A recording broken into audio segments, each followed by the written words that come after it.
বিসমিল্লাহির রহমানির রহিম। আসসালামু আলাইকুম সবাইকে। কেমন আছেন সবাই? আশা করি আল্লাহ তাআলার অশেষ রহমতে ভালো আছেন। আমরাও আলহামদুলিল্লাহ আল্লাহ তাআলার অশেষ রহমতে ভালো আছি। আজ হচ্ছে বৃহস্পতিবার আর এখন হচ্ছে সকাল 10:30টার মতো বাজে। আর আমার বেলকনিতে এসেছি আর প্রচুর হচ্ছে আমাদের করলা ধরেছে, কিন্তু গরম আর রোদের কারণে হচ্ছে করলাগুলা বড় হচ্ছে না। আর আমি একটু ভিডিও করেছি, মাশাআল্লাহ প্রচুর করলা এসেছে। আর ক্যামেরাতে অতটা দেখা যাচ্ছে না, ছোট ছোট অনেক করলা এসেছে। আশা করি আজ ভিডিওটাও আপনাদের অনেক অনেক ভালো লাগবে। আর ভালো লাগলে অবশ্যই লাইক কমেন্ট শেয়ার করবেন, বেশি ভালো লাগলে চ্যানেলটিকে সাবস্ক্রাইব করবেন, অল বাটন প্রেস করবেন, লাইক দিবেন। আর যেহেতু প্রচুর গরম পড়েছে, তেমন কোনো কিছুই হচ্ছে বেশি কিছু রান্না করা হচ্ছে না। আজ আমি রান্না করব পুঁই শাক দিয়ে, শোল মাছ দিয়ে একটা ঝোল কারি করব।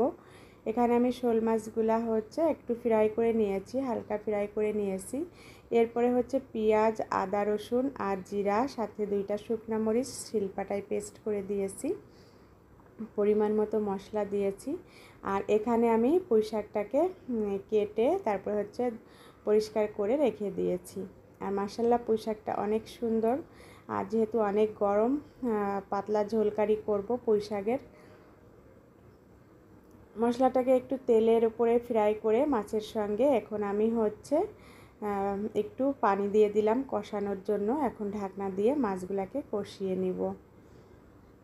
আর কম তেল মশলায় হচ্ছে রান্নাটা করব। এখন আমি ঝোলের পানিটা দিয়ে দিলাম। ঝোলের পানিটা একটু গরম হলেই আমি শাকগুলা দিয়ে দিব।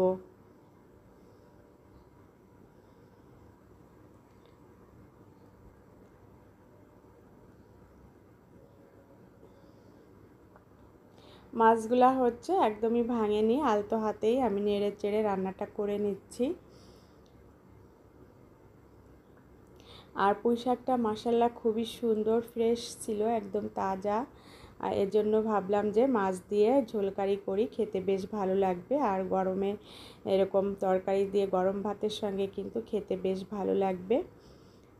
বলক এসে গিয়েছে আর নেড়ে চেড়ে আবারও ঢাকনা দিয়ে ঝোলটা আর একটু শুকিয়ে গেলে তারপরেই আমি চুলাটাকে অফ করে দিব। মাশাআল্লাহ খুবই সুন্দর একটা কালার এসেছে।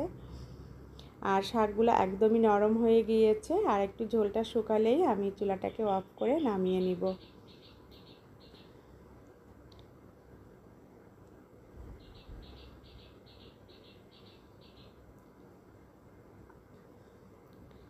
আর এখন ঝোলটা একদমই শুকিয়ে গিয়েছে। আর এরপরে আমি চুলাটাকে অফ করে দিব।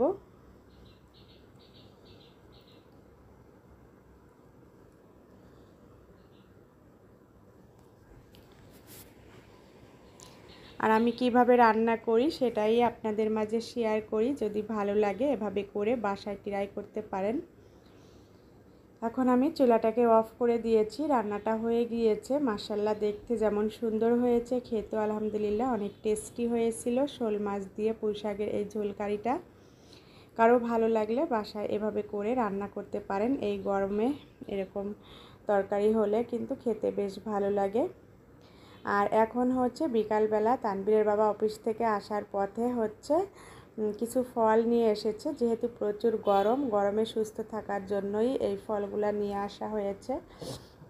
এখানে হচ্ছে আনারস নিয়ে এসেছে, তারপর হচ্ছে ডাব নিয়ে এসেছে আর তরমুজ। আর তরমুজ প্রায় প্রতিদিনই খাওয়া হয়, একদিন পর পরই 2টা করে তরমুজ নিয়ে আসা হচ্ছে। আর আমার ছেলেকে জুস করে দিলে ও ভীষণ লাইক করে।